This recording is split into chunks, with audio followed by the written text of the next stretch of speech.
Está claro que aunque se ha oído hablar del anisakis, sin embargo, se sigue sin tener claro cómo es este parásito y qué es lo que hay que hacer para evitar su parasitación. Incluso son muchos los que confunden anisakis con otro parásito muy frecuente en las palometas que se consumen en España, Gymnorhynchus gigas, al que tradicionalmente la población conoce como los nervios de la palometa. Estamos en la Facultad de Farmacia de la Universidad de Alcalá de Henares y concretamente estamos en el laboratorio de parasitología. Aquí vamos a enseñar unos pescados de los que habitualmente se consumen en nuestro país, como es por ejemplo la palometa, y también tenemos aquí unos bacaladitos. Bueno, pues tanto en unos como en otros. Lo que vamos a ver son unos parásitos que son muy frecuentes en nuestro país. Algunos, pues aquella persona que manipula el pescado lo habrá visto, por ejemplo, en el caso de la palometa, pues es muy frecuente porque en nuestro país se conoce como los nervios de la palometa, lo que sin embargo luego vamos a demostrar que es una fase larvaria de un parásito. Y en el caso de los bacaladitos, aquí es muy frecuente encontrar anisakis. Bueno, es lo que vamos a intentar explicar, mostrar sobre todo cómo son esos anisakis, que son fases también larvarias, que tienen de 2 a 3 centímetros, son blanquecinos.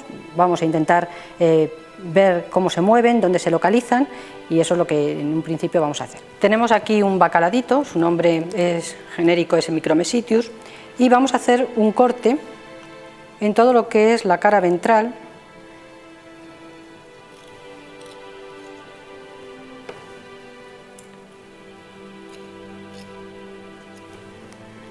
Y ahora por detrás de la cabeza para poder manipularlo mejor. Bueno, y aquí ya estamos viendo en el hígado todas estas hendiduras que son realmente las marcas que dejan las espirales planas. Y si comprobamos aquí en esa zona oscura, ahí estamos viendo una larva que se está moviendo. Ahí, justo ahí, donde tengo yo la tijera. Hay varias, ahí hay otra. Entonces, estas larvas, ahora vemos que se está moviendo, normalmente tienen un tamaño entre 2 y 3 centímetros, y cuando están en esta cavidad corporal, su destino final va a ser la musculatura. Es decir, que estas larvas llega un momento en donde penetran y desaparecerían ante nuestros propios ojos. Y el problema está cuando estas larvas penetran en la musculatura, porque como vemos el músculo es del mismo color que las larvas y ahí ya no podríamos descubrir ninguna, pasarían totalmente desapercibidas. Y ese es el problema real, porque aunque nosotros evisceremos todo el pescado y quitemos toda la zona donde vemos ahora que están los anisakis, nadie nos va a garantizar que no hayan penetrado algunas larvas desde el momento en el que el pez ha muerto y cuando nosotros lo vamos a comer.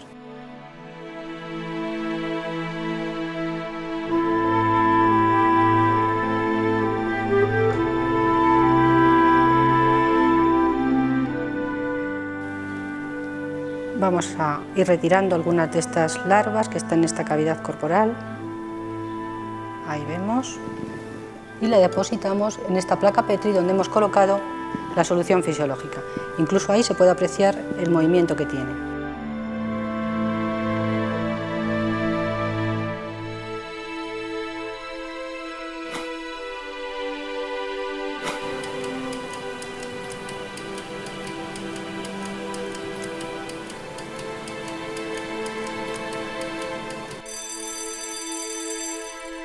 Bueno, estamos viendo aquí cómo después de unos 15 minutos, cuando las larvas están en solución fisiológica y a temperatura ambiente, se han ido agrupando.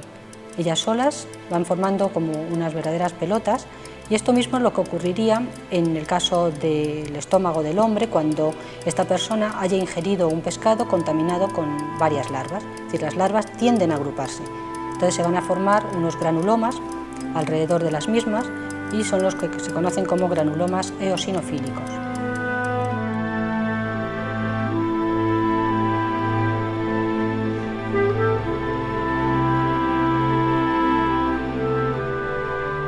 ¿Cómo puede ser que estas larvas de anisakis hayan llegado aquí?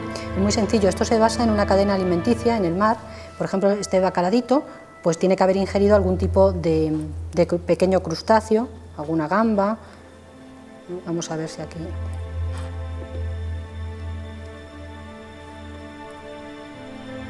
Ahí tenemos estos pequeños crustáceos que ya llevan la larva 3, pero es una larva 3 microscópica. Después de la digestión, esa larva 3 pasa a la cavidad corporal y entonces va a crecer y hasta adquirir el tamaño que vemos ahora. O sea que el origen estaría aquí, en esos pequeños crustáceos que ingiere este bacaladito. El ciclo de Anisakis continúa cuando esos peces o cefalópodos parasitados son ingeridos por un mamífero marino, como la ballena, el delfín o la foca. En ellos, las larvas alcanzan el estado adulto. Los adultos copulan y las hembras ponen huevos que salen al mar con las heces de estos hospedadores.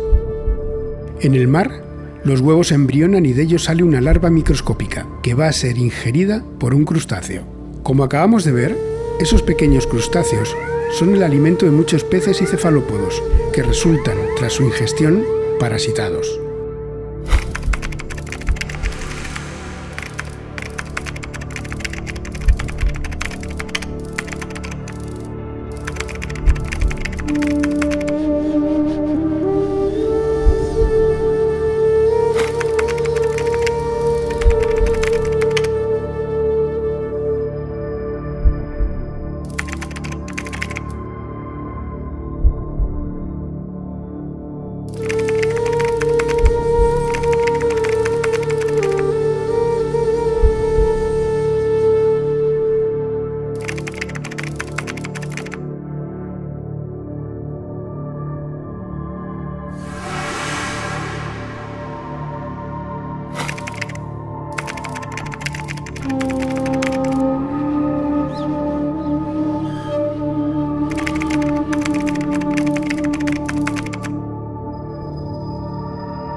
Vamos a abrir la palometa, de manera que hacemos un corte en lo que es la cabeza, quitaremos la piel y lo que a nosotros nos interesa es buscar en su musculatura, porque este parásito Gynorhynchus gigas, que va a ser el que vamos a encontrar en la palometa, está totalmente metido entre la musculatura del pez. Bien, tenemos ahora aquí una palometa en la cual vamos a ver si tiene o no algún parásito. Ya hemos dicho que en la palometa lo que aparece con mucha frecuencia son los llamados nervios de la palometa, que es en realidad la fase larvaria de un cestodo, un gusano plano. No tiene nada que ver con Anisakis, que es un gusano redondo. Y vamos a ver si en este ejemplar pues encontramos alguno.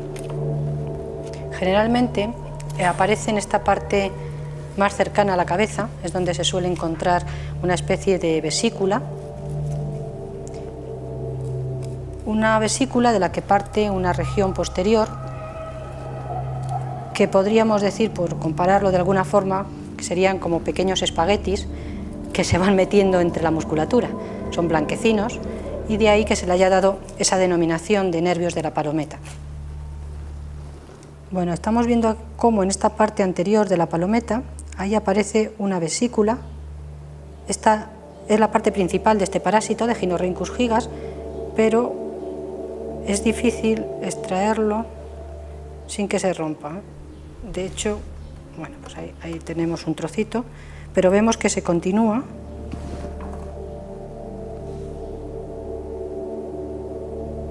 Cuando se extrae, ahí vemos, es fácil romperlo,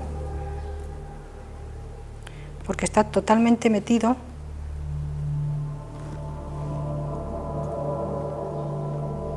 Bueno, otro trocito más.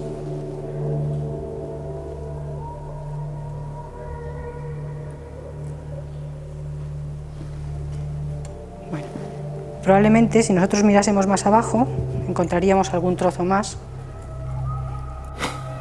Estamos viendo ahora cómo es la parte anterior de este parásito, que presenta 4 ventosas con las que se adhiere a los tejidos de su hospedador definitivo. Además, en cada una de esas ventosas hay un orificio por donde se vagina un tentáculo que a su vez tiene invaginada una porción terminal armada con grandes ganchos para asegurar mucho mejor su anclaje en el tejido. Sin embargo, a pesar del aspecto tan terrorífico que tiene este parásito, podríamos decir que no reviste importancia sanitaria, ya que no es perjudicial para el hombre. se trata de un parásito cuyo estado adulto se desarrolla en el estómago de los tiburones. Allí se autofecunda, pues es un organismo hermafrodita. Los huevos caen al mar con las heces del tiburón, y de ellos sale una larva rodeada de cilios que le permiten nadar hasta que es ingerido por copépodos, pequeños crustáceos.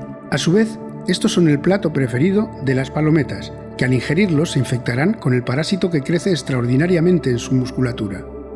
El ciclo se cierra cuando las palometas son ingeridas por los tiburones. Pero este parásito no es capaz de desarrollarse en el hombre. Afortunadamente, el estómago del hombre no se parece al del tiburón. Hemos cambiado nuestros hábitos culinarios y cada vez se come más pescado crudo o semicrudo, lo que favorece la infección por anisakis. Concretamente en nuestro país, la causa de las infecciones por anisakis son los boquerones en vinagre. Recordemos que es necesario congelarlos previamente 48 horas. En resumen, he aquí los dos parásitos más frecuentes en los pescados que consumimos habitualmente: anisakis y Gymnorhynchus, pero mientras anisakis tiene una importante trascendencia sanitaria, el segundo no es patógeno.